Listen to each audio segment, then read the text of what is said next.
Welcome back and to part 2 of our 4-part series on 15 obstacles and solutions to your best BCP. In our last session, we covered the challenging obstacles you face with getting the buy-in you need to even get your plan off the ground.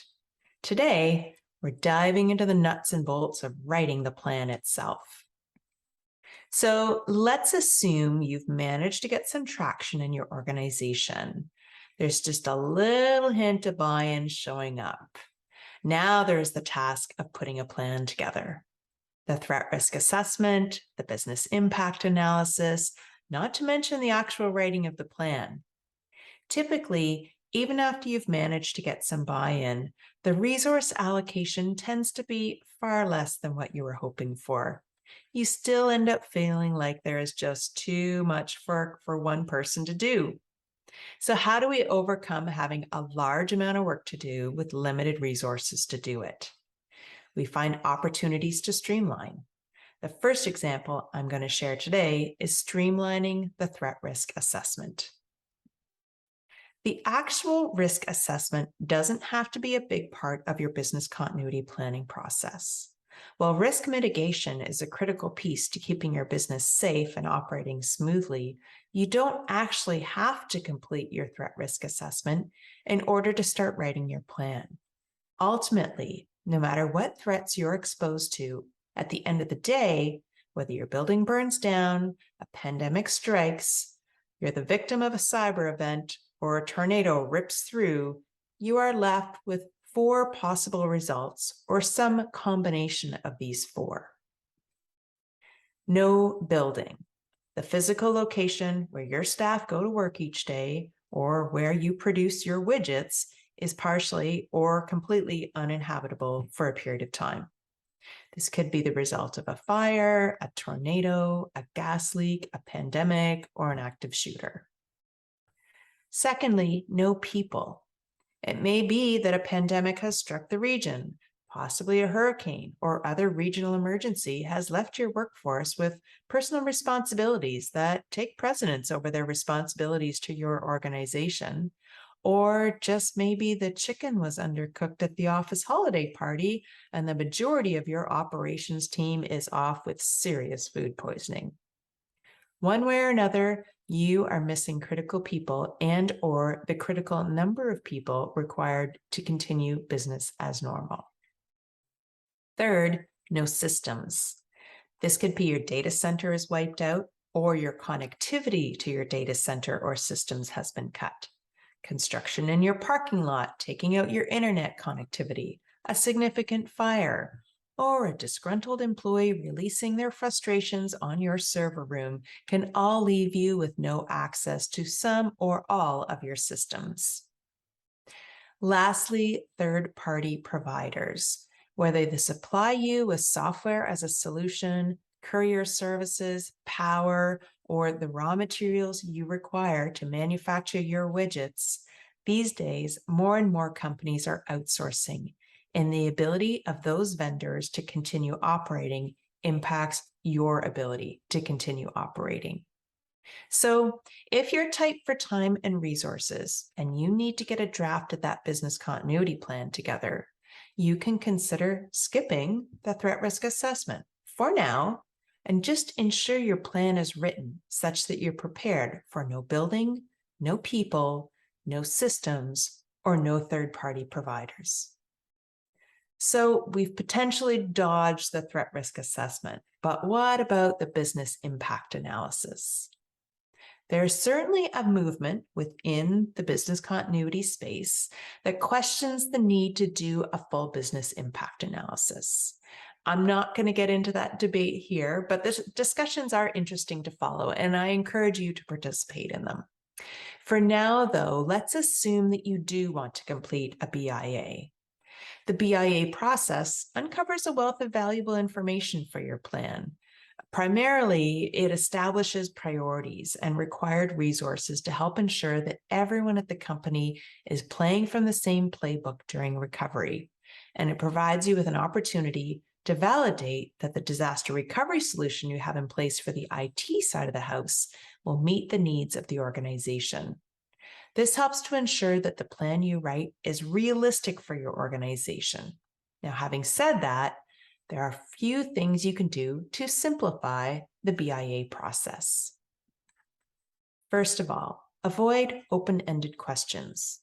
This generates a huge amount of information to sift through when BIA surveys are complete. If you have Excel, for example, referred to as Excel, MS Excel, Microsoft Excel, Microsoft Office, Office 365, it makes it very difficult to collate results. Where possible, provide defined lists of resources that those completing the surveys can choose from. This makes collating results so much easier.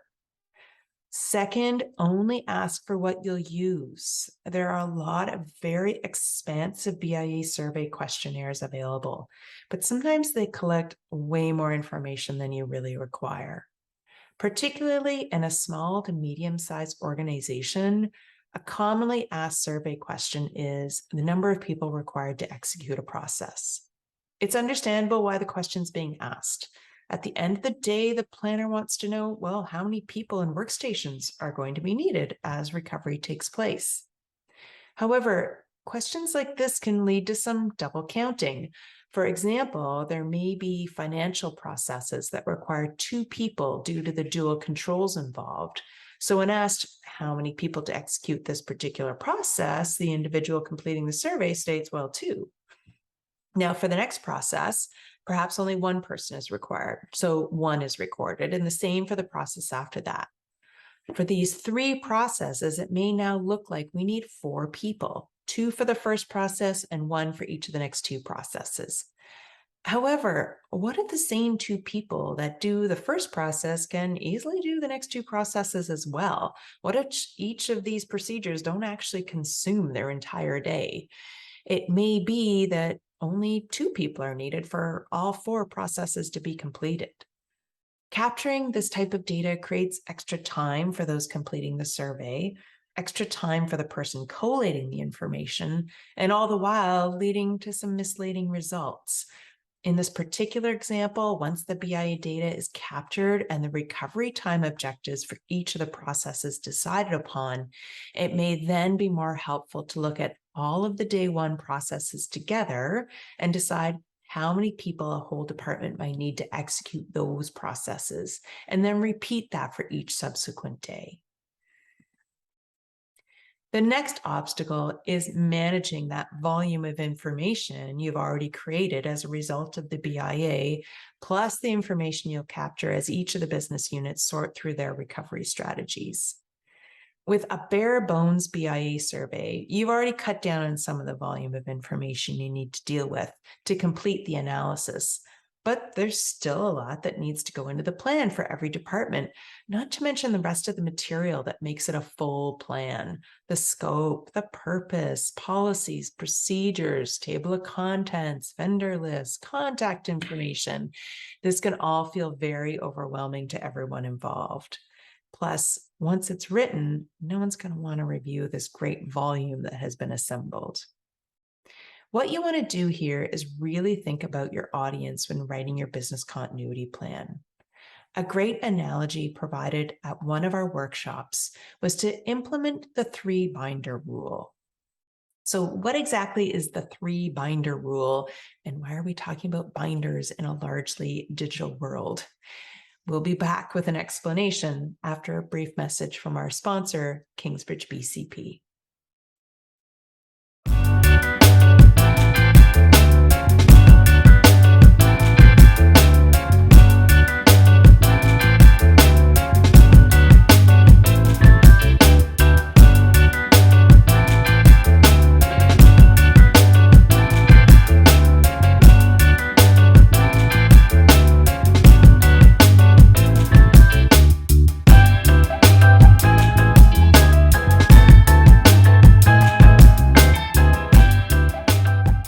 Welcome back.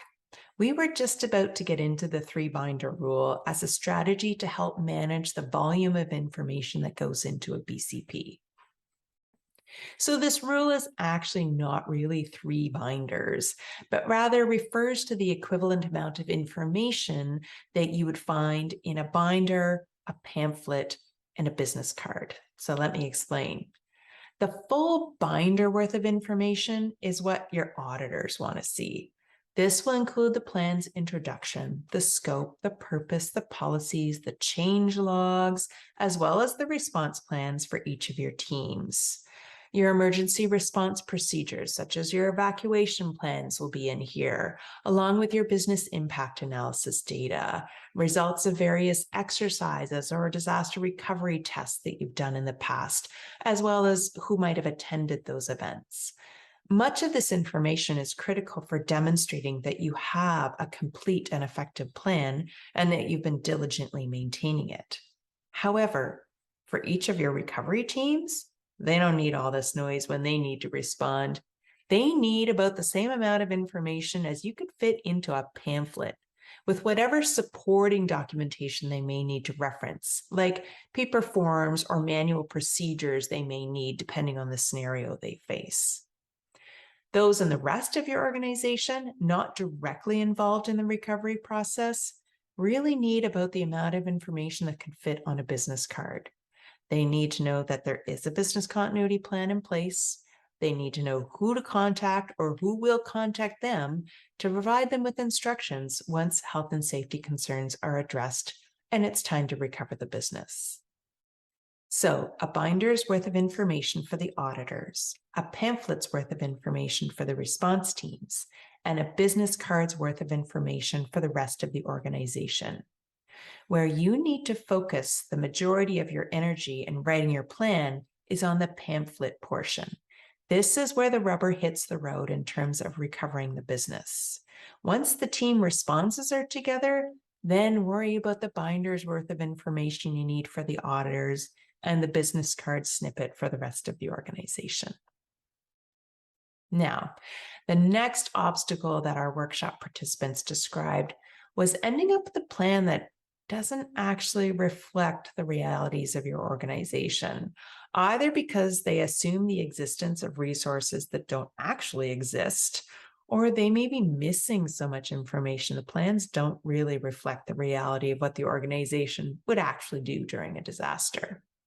So how do you get a plan that truly reflects those realities? Keeping in mind, of course, that recovery will almost never go entirely as planned. To get a realistic plan, make sure you have the right people at the table.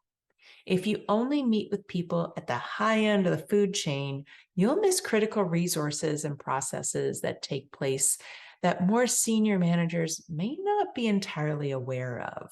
The devil can be in the details, and you don't want to miss something that will make or break your ability to recover.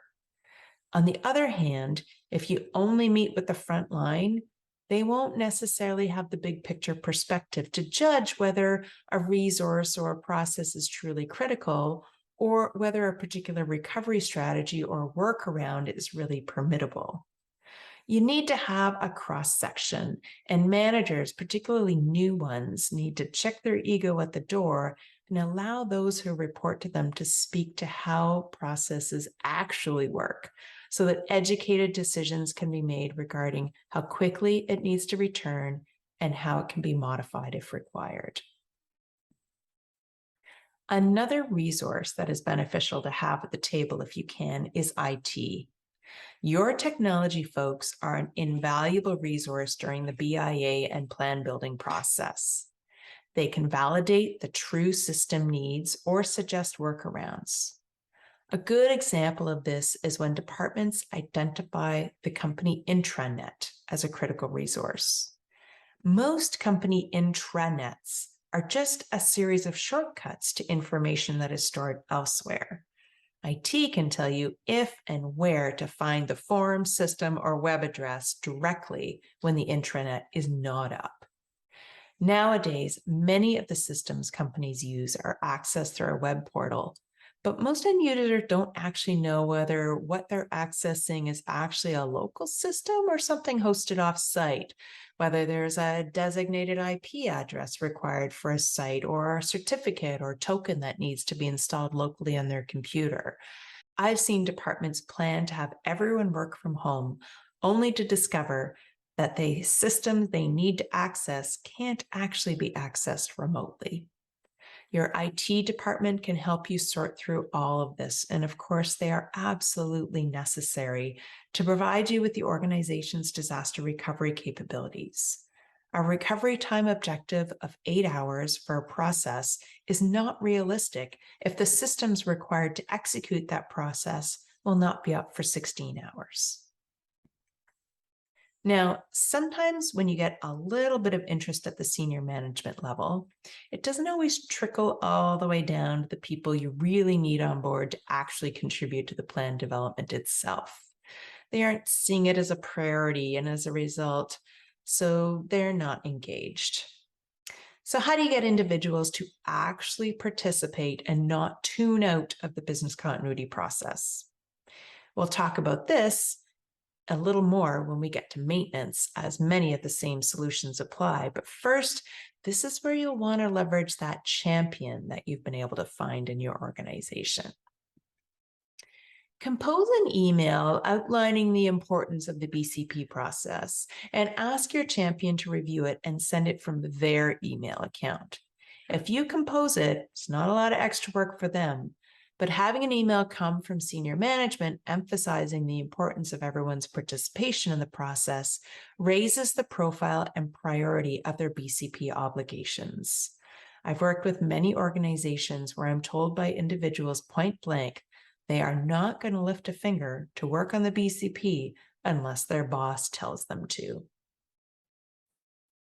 So once you have participants in the room, also spend some time educating them about the importance of BCP and share the stories you may have used for the purposes of getting buy-in.